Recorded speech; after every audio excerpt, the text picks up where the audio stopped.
Hello, everyone. Welcome to our fourth night of Ithaca Online, a crazy, weird fusion of live theater, comic books, and live streaming, the most reliable of all formats. And since last night went very smoothly, expect everything to completely fall apart tonight. I expect, the internet gods are not going to smile upon us because things are just going too good for us right now.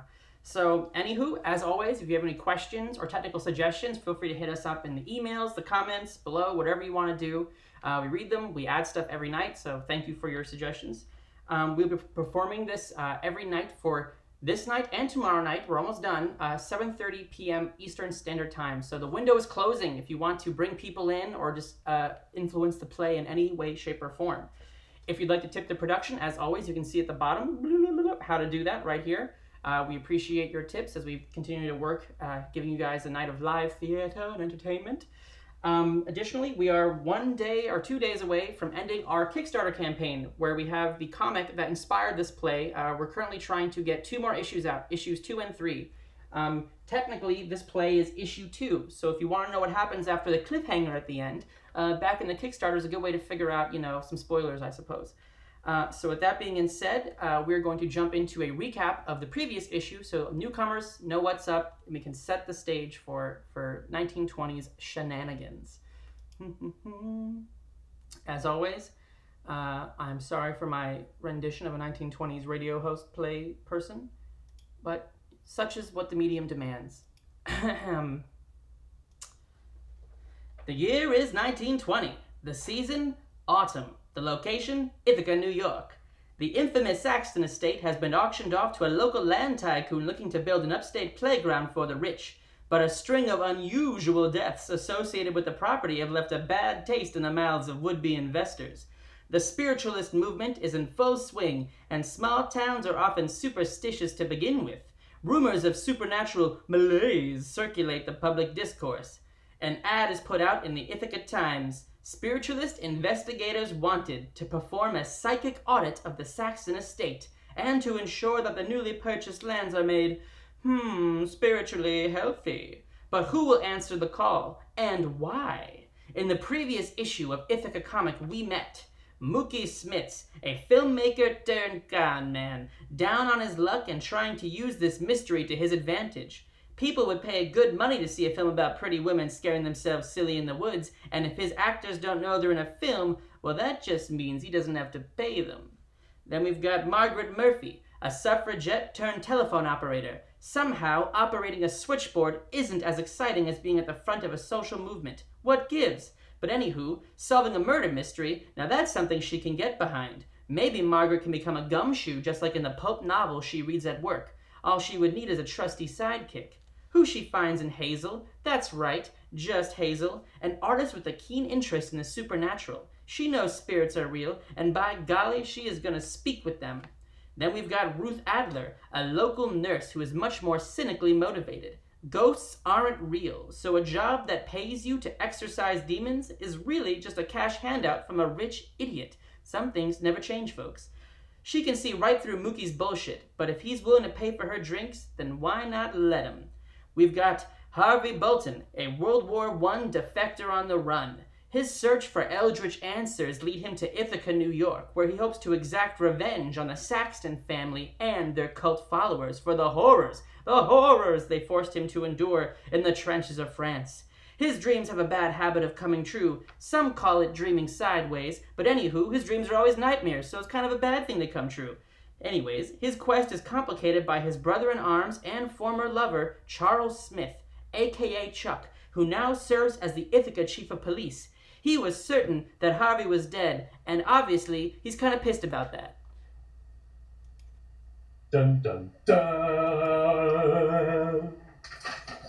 Oh, okay.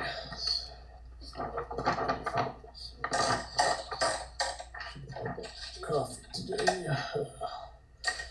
Scene 1, page 1, panel, pen,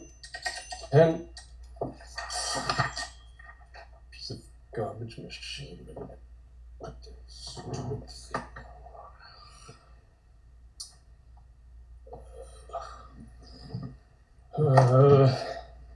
Note to self, Buy a new typewriter.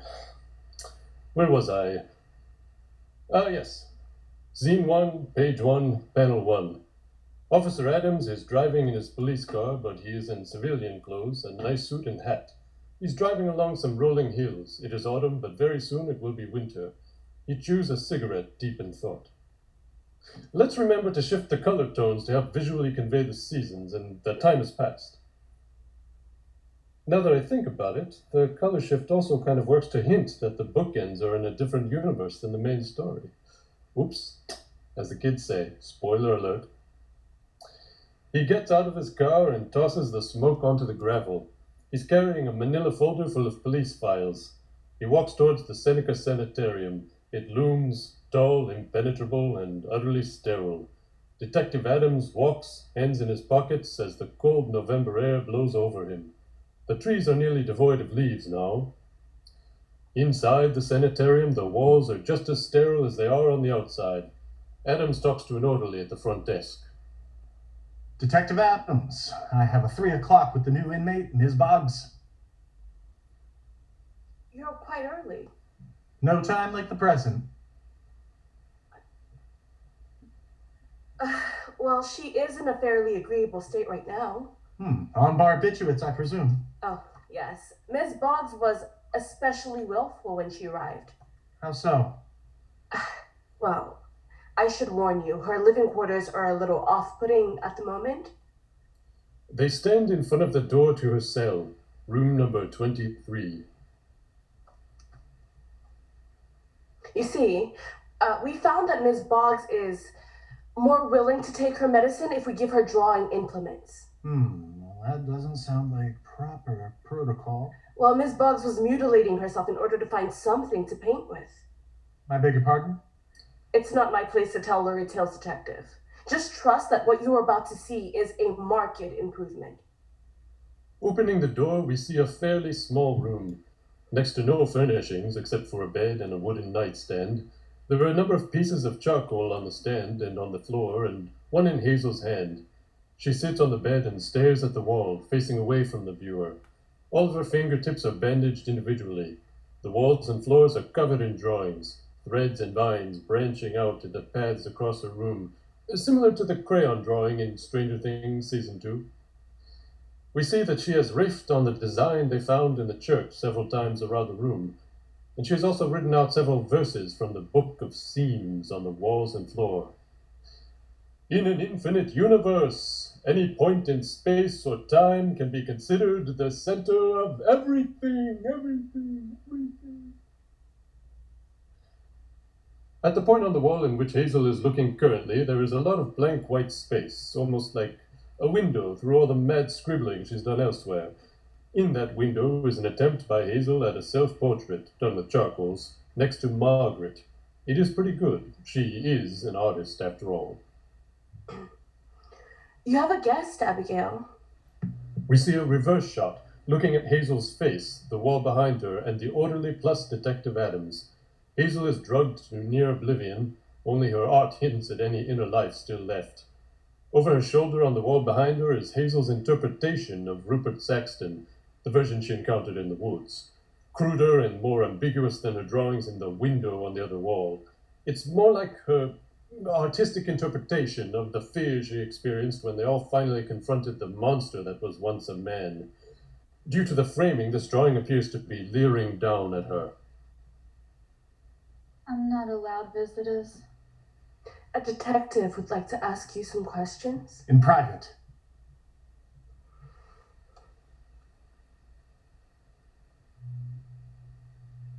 Margaret wanted to be a detective.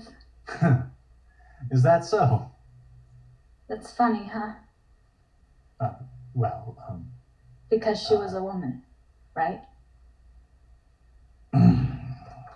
So, you two then were close? Oh. Not really. Not yet. I mean, I think we were gonna be close. Could have been close. Adams stands next to the drawing, trying his best to act like he's qualified to interpret it. I see. So this, then, represents what you wish could have been? No. Detective Adams' eyes light up, but he keeps his cool. Hazel has stood up and walked over to a wall. She touches the window she made lightly. That's another me. A better one. I saw her in the woods, and then again in my dreams. You saw another Abigail on the Saxton estate? No. She still goes by Hazel. This Hazel has picked up a charcoal and tweaks the portraits of her and Margaret. Did you see another Margaret, too? Yes. Close in again on the charcoal drawings as Hazel rubs her bandaged and blood-stained fingers against the charcoal dust to shade it better. Things are better where she is. I'm trying to get there. Adams is sizing up the monstrous drawing of Rupert. It disturbs him. Can you tell me what this is? Something I can't remember. Something from the woods.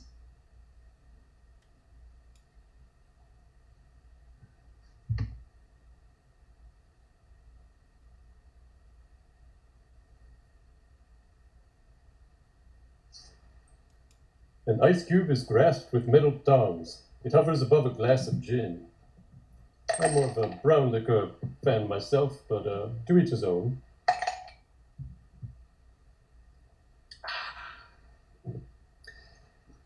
We see Theodore Wharton sipping from a glass of iced gin. Mr. Wharton looks straight ahead as if sizing up the reader. Now, is this more of that Romana swill, huh?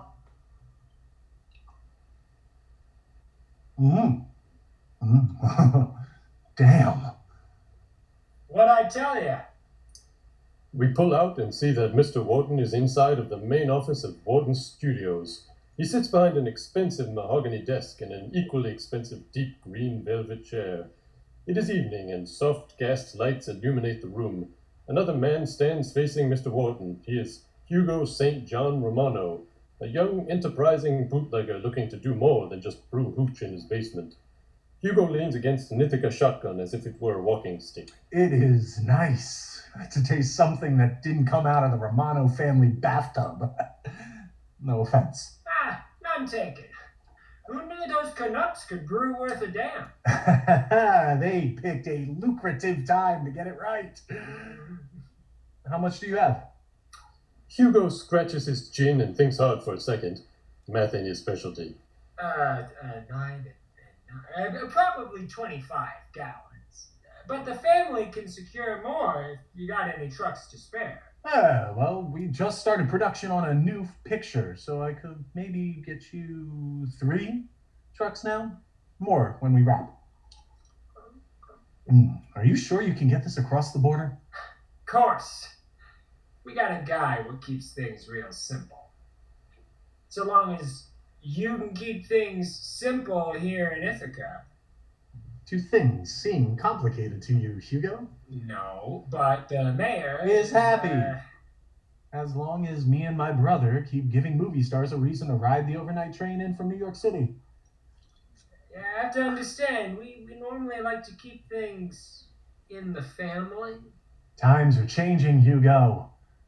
Your family, they're smart to expand. Wharton scribbles something we can't read onto a piece of paper. Here, bring what you've got over to the bandwagon. Give this to the bouncer. They call him Little Jimmy, but you're going to call him James. Got it? Now, James, he will introduce you to one of my associates, a Mr. Smits. He'll make sure you see the sights and have a good time. Thank you, sir. Well, I must say, I'm happy my family decided to take this meeting, Mr. Wharton. Oh, call me Teddy. And I think once you see what we're building here, I won't be able to keep you away.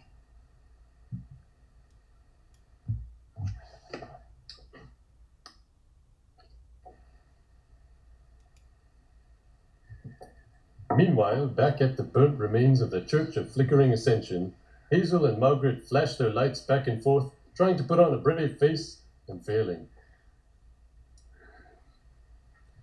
The floor is a combination of burnt wooden timbers layered with ash and years of dirt accumulation. The granite that remains is intact is charred horribly, and in places whole sections have crumbled and then fallen through the floorboards. A few rats scurry around, giving the humans a wide berth, watching them with creepy intelligence. Think Season 1 True Detective. I don't think anyone still goes to this church, Margaret. Very observant, Hazel. Deeper inside, we see pews that have rotted away and collapsed. The beams of light from the two women's flashlights seem pathetic in relation to all the darkness that envelops them. Rats continue to move around the edges, watching. Do you think it's safe to be here? Of course it is. The city would have demolished this place if it was structurally unsound. Oh. What if our cab leaves? Oh, we told George there was $2 in it for him to wait. Yeah, but what if... Get it together, Hazel. Now, are we gonna look for ghosts or turn tail and run home? Sorry. No, I'm sorry. My head hurts and it's making me kind of jumpy. Mine too. Like there's cobwebs between your ears? Yeah, sure. What is that? They stand near a blackened wall where someone has recently painted a strange symbol in white paint. Splash page. Both women face away from us, framing the strange shape painted on the wall. They both shine their light at it. It looks freshly painted, maybe some of the paint bubbles slightly. It looks like some kind of eye staring at the reader. In the foreground, at the bottom of the frame, a number of rats observe the women. Huh.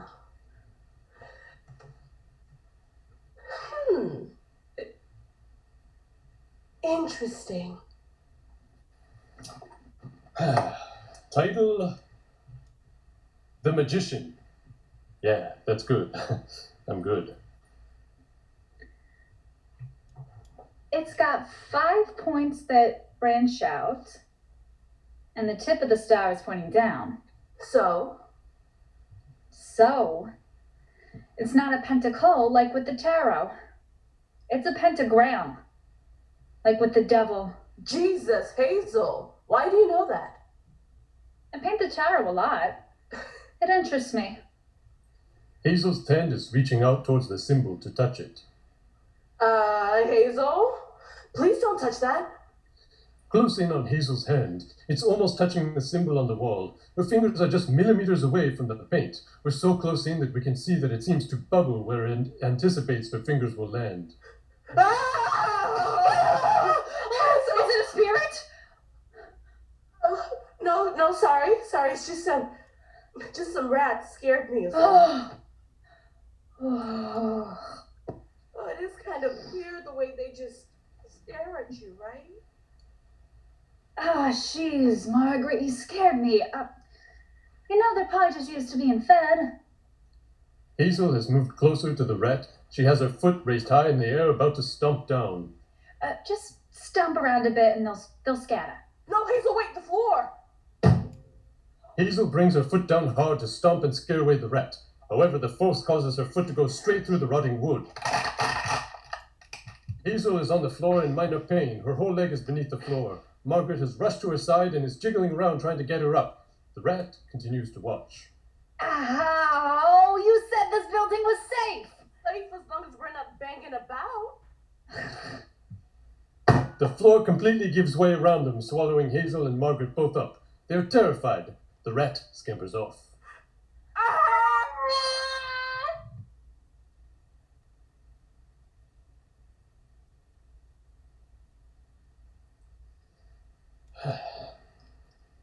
Mookie and Ruth are in Mookie's car. He's pulling up near the tea factory storefront. It's late at night, gas lamps light up the street, but nobody appears to be inside the shop. The wheels pull up onto the curb right in front of the store. Not gonna let it go with the tea people, huh? Is this that tacky establishment? I didn't even notice. They're both opening the doors and getting out of the car. Mookie has grabbed his cane. All I saw was a parking spot. Inside the tea factory, deep in the back, Joseph Dunwich and Daniel Dunwich stand in the darkness looking out through the window at Mookie and Ruth leaving the car. The parking job is so atrocious, it blocks the door's ability to open. How long must we suffer this disrespect, Father? For as long as we have to, Daniel. If Reverend Kinney were here, he would have killed that charlatan. Aye, and that is why Harold is on the lam while we remain by the weaver's side. Joseph walks away from the reader to a door that reveals a staircase that descends into the dark. Perhaps we can see the symbol of Is-Nagish carved on the inside of the door as it opens outwards. That man is poking his nose around where he shouldn't. Ma says his friends are already investigating the church. I have no doubt that she will take appropriate action. Joseph is at the bottom of the stairs in the darkness of his basement. We can make out that there are wall-mounted candles down there, but they aren't lit yet. Perhaps there are some shelves with dusty old books and a skull or two as a bookend. We should at least scare them off. Don't be a child. Close in on Joseph's hand as he contorts it into a strange shape. Two small sequential panels that depict the door at the top of the staircase closing on Daniel. The candles mounted on the walls spurt to life. Now that the room is illuminated, we can see that it houses an altar, and Joseph stands in front of it. The skulls of several newborns adorn the altar. Since the bones in a newborn skull have been fused together, I imagine these skulls must be held together with stitching. Joseph's dagger rests on the altar. There's a white and a black candle on either side as well, and a framed photograph. Though we're probably not close enough to get a good look at it, it's a photo of Joseph and Rupert from over 40 years ago, before Rupert was twisted. We're looking at Joseph as he holds the photograph in his hand. He looks tired, the years of waiting weigh heavy upon him. Candles glow dimly in the background. Rupert. Close in on Joseph's hand, clutching the framed photo from 1880. It shows a 20-year-old Joseph Dunwich as the manservant to a very aristocratic Rupert Sexton. This is the photograph taken at the tail end of their expedition to Brazil. The two are excited, happy. Rupert holds up several pieces of bark that have strange symbols carved onto them. It is held together with bits of twine. How much longer before we leave this doomed world behind? How much longer, indeed?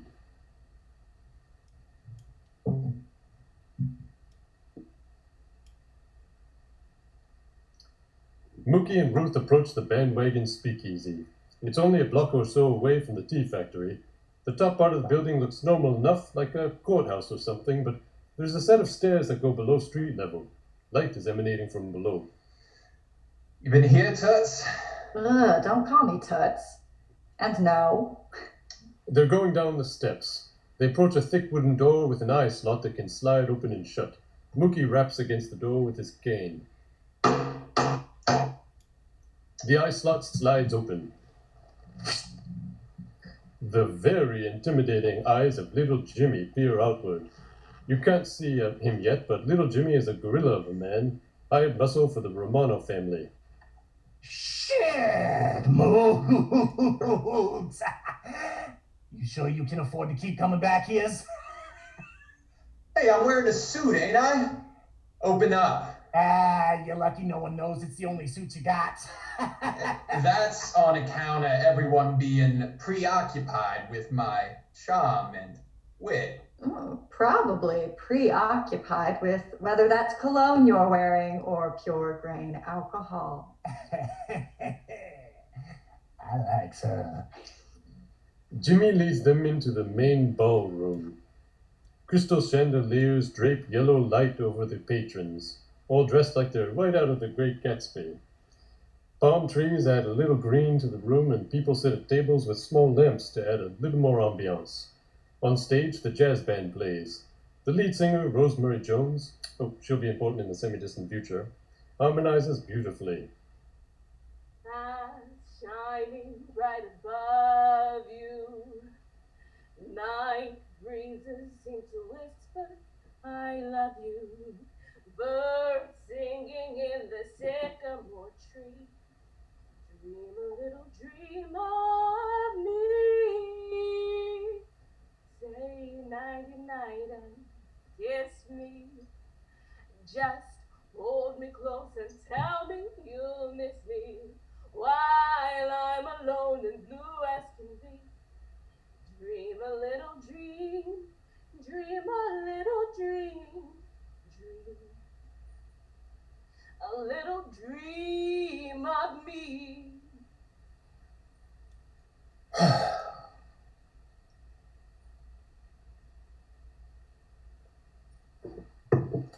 Jimmy continues to lead them through the crowd to a table far off to the side, behind the palm fronds where they put rejects and people who didn't dress that nice. This area is mostly devoid of people, but Hugo can be seen at a table drinking by himself, enraptured by Rosie on stage. He's the only other person in this section. Now, I'm sorry to say this, miss, but I have to seat you over here on account of your tires. Right, and I'll count his back credit. Hey, I got bread this time. Don't mind, won't be here long. Jimmy pulls out the chair for Ruth as she sits down. Ma'am. Thank you, Mr. You can call me Little Jimmy. Little. Just like how Greenland ain't really green. He has to call me James. Mookie lights a cigarette on the table candle while offering Ruth one from his holder. Ruth accepts it. So I hope you don't mind, but I'm expecting another friend here tonight. Oh, you promised me a drink. Once that's done, I reserve the right to enjoy my night off, sans your company. I think that is Mookie tries to flag down a waiter. I think that is exceedingly fair. Just don't think I'm here because I find you charming. Hey now! I'm here because I haven't had a night out in a very long time. And because sitting with you will keep other men from talking to me. Mookie smokes petulantly. You're a real flapper, you know that? Well, technically, I'm married. Ruth displays her ring. Cheapskate ever only cared enough to get me silver, though. I'm sure what's-his-name would be just delighted to know about your current whereabouts. In the background, we can see little Jimmy pointing a very drunk Hugo in the direction of Mookie and Ruth's table. At ease. That card shark cut out years ago. You'd be surprised how hard it is to get a divorce with an absent man. That same very drunk Hugo has stumbled into frame. Hey! You must be Mr. Shitz. Is this your friend? I think so. Waiter, can we get something to drink as quickly as possible? He's already had enough. Hugo pulls a chair up to their table and sits down in it. Hey, you're pretty. Are you in film? No, Ruth's a friend. Hey! I'm making friends! You seem real nice, but I was actually just thinking of leaving, so... No. Hey, you're friends with Hugo now, huh? And, Hugo is good to his friends. Closing on Hugo slamming his bottle onto the table. The liquid inside swishes about. For starters, you're both drinking for free tonight. As much as you want. Mookie and Ruth exchange a glance that conveys something along the lines of, works for me. Come on, what's several free drinks amongst friends? Free is good, free is good. Well, Hugo, glad you could join us.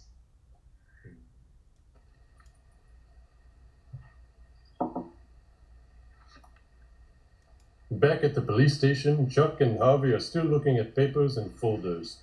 It's late. None of the other officers remain in the station. Chuck is checking his pocket watch. He's tense, still angry with Harvey, but getting too tired to keep up the hostility.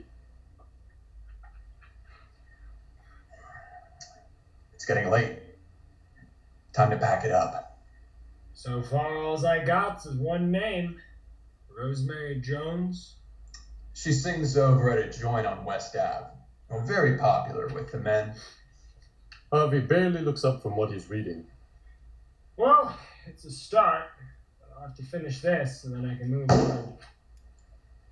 I said, pack it up. You've got a lead. Go follow it. What? You got somewhere to be or something? Yes. My wife will be getting worried. Your wife?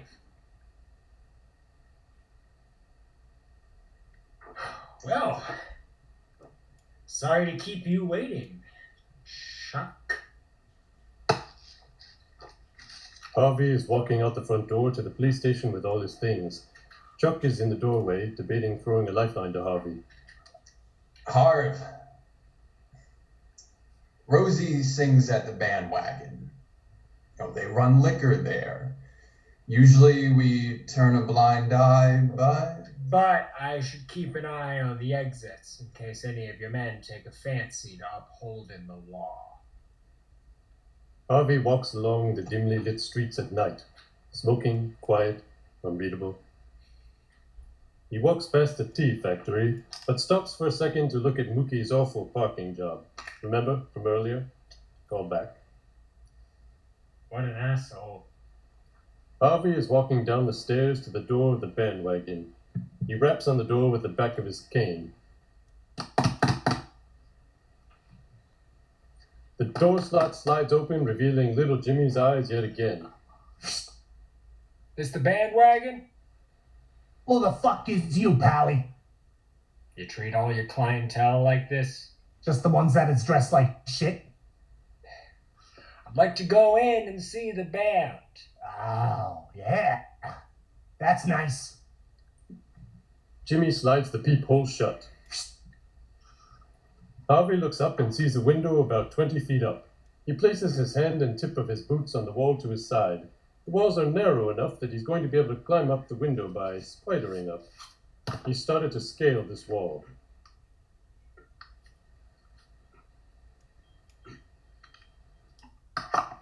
Back inside the bandwagon speakeasy, Ruth, Mookie, and Hugo are 3 peas in a pod and drunk as hell. It was just piss. Piss everywhere, on our shoes, on our coats. Oh, I hope that woman stays healthy forever and never comes back. I never knew the dangers implicit in nursehood. I knew the risks when I put on the uniform. Just didn't know about the pay though.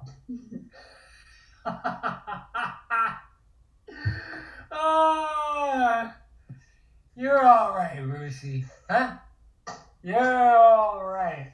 I'll admit you got more sense than those other broads. They're missing out. Oh, right. I wonder how that church trip is going for them. Oh, that church trip was going badly for them.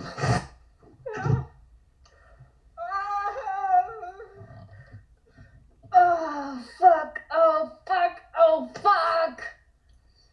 They've fallen through the floorboards and into the secret basement below. Remember that image we ended on last issue with the 2 skeletons in charred robes? They've fallen squarely in the middle of all that grossness. Hazel has fallen near the skeleton clutching the skin book that is chained to the desk. Margaret has fallen on top of the other skeleton, collapsing it, scattering its bones and dust. One flashlight is broken. There's barely any light for them to see. No. Oh no, I landed in. Hazel has stood up and limped over to a wall that is looking up through the hole they fell in.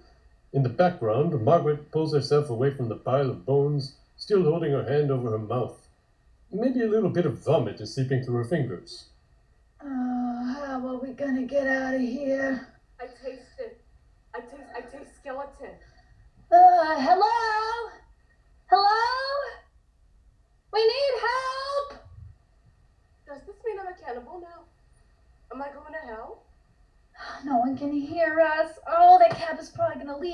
phone? Oh, no. Are you okay? I don't know. Hazel hugs Margaret. It's okay. You're not going to hell for breathing in a little dust. And we're gonna find a way out of here.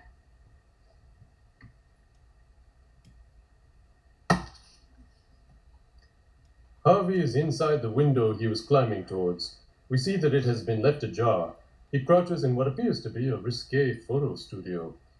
A pink velvet fainting chair is in front of a green backdrop. A photo camera rests unused on a tripod facing the chair. Harvey does not seem to notice this room is dark. He has crept to the doorway and peeks through. The door is only cracked a few inches and warm light partially illuminates Harvey. I said no. Bank's closed, hon.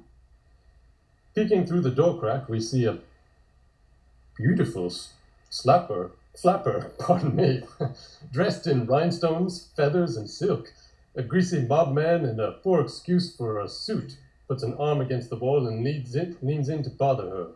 They're at the top of a stairway that heads downwards. This is not the part of the bar that customers are meant to see. Hey, lighten up, would ya? A kiss ain't never hurt nobody. You're right. Back off. I seen the pictures you take up here. That doesn't mean I need to give a hog like you the time of day. Don't call me names. Jimmy? Jimmy? He can't hear you over the band, doll. What the fuck? Harvey has the greasy man in a chokehold and is choking him out. He paws at Harvey's elbow in vain, but Harvey was trained for this kind of thing. So I was wondering if you could maybe help me out, ma'am? That gorilla up front wouldn't let me in. Well, that's his job. You're dressed like shit. Yeah, he said as much. Harvey lowers the now unconscious body to the floor. There's someone here I need to speak with. You're not some kind of stalker, are you? Do you think maybe I deserve the benefit of the doubt? No. But you're cute, and I guess that goes a long way. He is cute. She grabs his hand and leads him downstairs to the speakeasy. Come on, I'm on stage in a bit, and now I gotta freshen up. Who you after? Rosemary Jones? Oh, so you are a stalker. I don't even know what she looks like. Rosie is singing on stage. Well, congrats. Now you do. I'm Delilah, by the way. That's her up on stage. Close in on Rosie on stage as she croons a beautiful jazzy tune, the last of her set.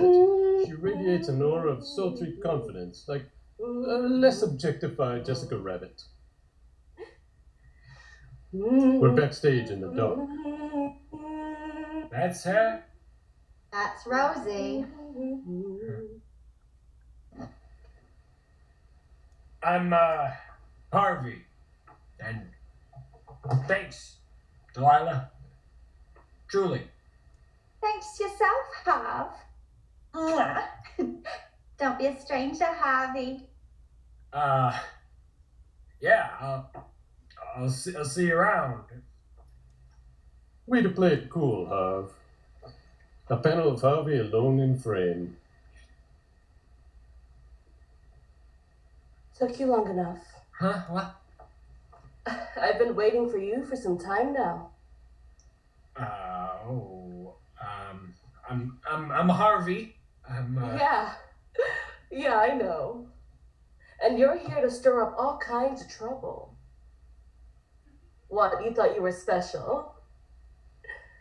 You're not the only person who dreams sideways, Harvey.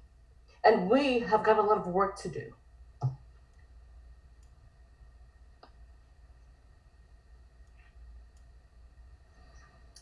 Mookie, Ruth, and Hugo stumble along Main Street. Hugo has his shotgun slung over his shoulder. Mookie leans heavily on his cane. This escort is not necessary, my children. My honor demands it.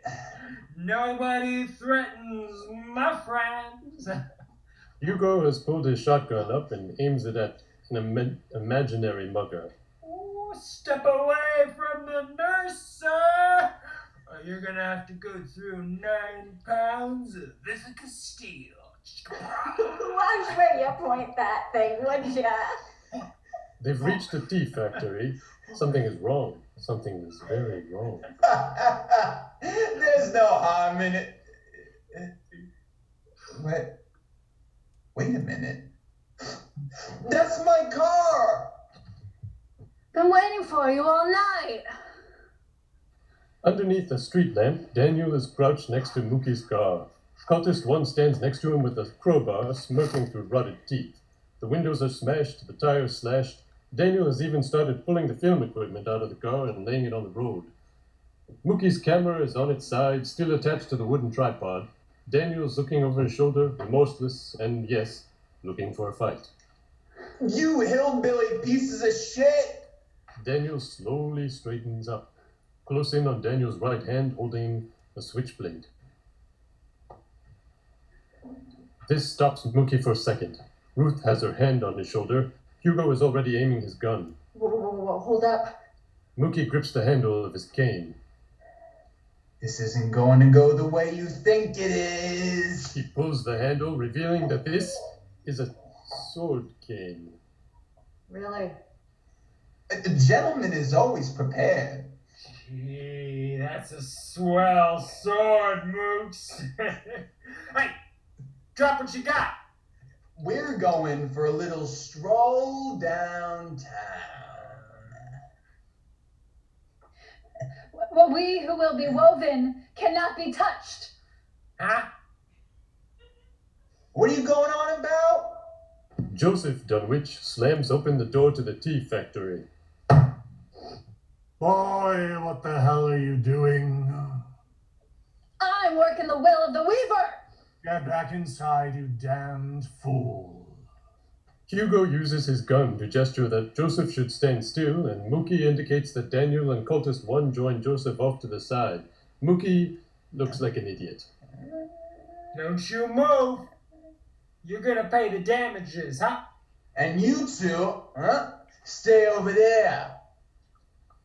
At the car now, Mookie is putting his camera upright and inspecting it for damage. The 3 cultists stand off to the side while Hugo points his gun at them. They've dropped their weapons, and Ruth helps Mookie inspect the car for damage. These guys sure did a number. Better pray this still works, you tea-drinking pricks. A click, the sound of pressurized air being released, and the camera sputters. Oh, shit. You freaks better pay up for breaking my camera. You are going to forget this happened and walk away. Oh, cocky one, huh? Swingly McMuff is snuggish. Hey, what are you muttering about? Probably saying his prayers most likely. Ithaqa. Anir Wakna Volden. You're gonna get it now. Joseph's eyes look dead ahead as he says the final word of his spell. Isir Nagish. This guy's a kook. 'Cause that's one strange fucking Hail Mary. Close in on Hugo's hands holding the shotgun. His fingers are starting to fill with fluid and blister, as if his skin was cheese and just starting to bubble in the microwave. Zoom out a little bit. Hugo's eyes are getting pink as they start to cloud with blood. He squints as it becomes a little harder for him to see. The boils on his fingers and hands are more pronounced. Hugo's starting to feel them as well. Harrison, let's Jesus, Hugo! What's up with your hands? I'm not. Hugo is fighting to stay lucid in spite of the increasing amount of pain. He barely manages to keep the gun he's holding upright. Hugo's eyes are completely clouded with blood. Some even leaks out of his tear glands, blinding him. His hands are repulsive to look at. Some blisters have burst and are dripping fluid. Hugo. I can't see! Daniel lunges towards Hugo and his gun. No! Joseph tries to grab him but misses. Hugo screams silently in agony, falling to his knees. Both hands have come up to paw at his unseeing eyes, dropping the shotgun. Daniel's hands grasping for Hugo's like claws. The shotgun still mid-air. The gun falls. Extreme close-up of the shotgun making contact with the pavement.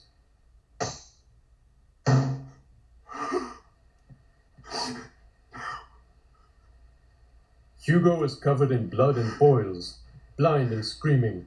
The body of Daniel lays in front of him, minus a head. A halo of blood, brains, and bones spread outward away from where a head should be, while more blood starts to spurt and pool from his neck. Poor kid.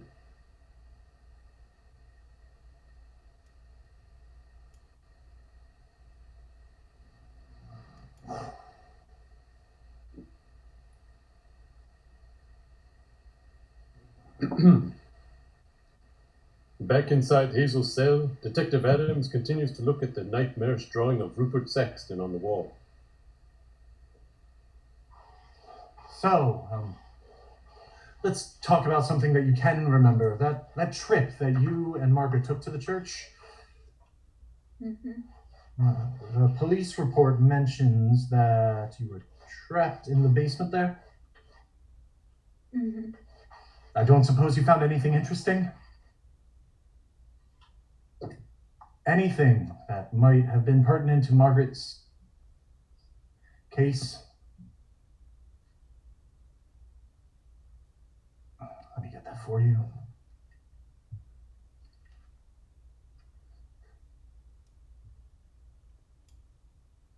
Right. So is there anything that you feel might... There was nothing in that church but soot, bones, and rats. Nothing else.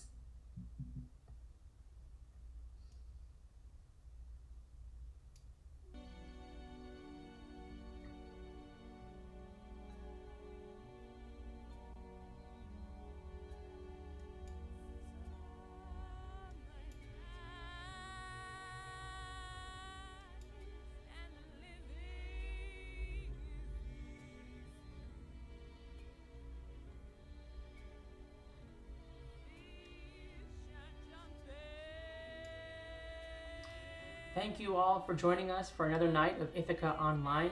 We hope it was spooky and entertaining and fun and 1920s. What a great way to spend a Friday night. I'm going to now put our actors on Brady Bunch mode so that you can all give them the applause and virtual recognition that they deserve. Let's give them physical and digital applauses. Once again, if you'd like to tip the production, you can do so at the bottom of the screen here, or you can see how to do so at the bottom of the screen. And then if you want to know what happens next, you gotta back the Kickstarter because we need that monies to make issue 3 a reality, all right? You want to know what happens? You gotta go on Kickstarter. So, anywho, thank you all again. We'll be here one more night. Tomorrow is our last night, unless maybe it's so successful that we keep going. I mean, you know, that's up to you guys, right? So, anywho, thank you so much. We'll see you tomorrow at 7:30 p.m. Have a great night, everyone.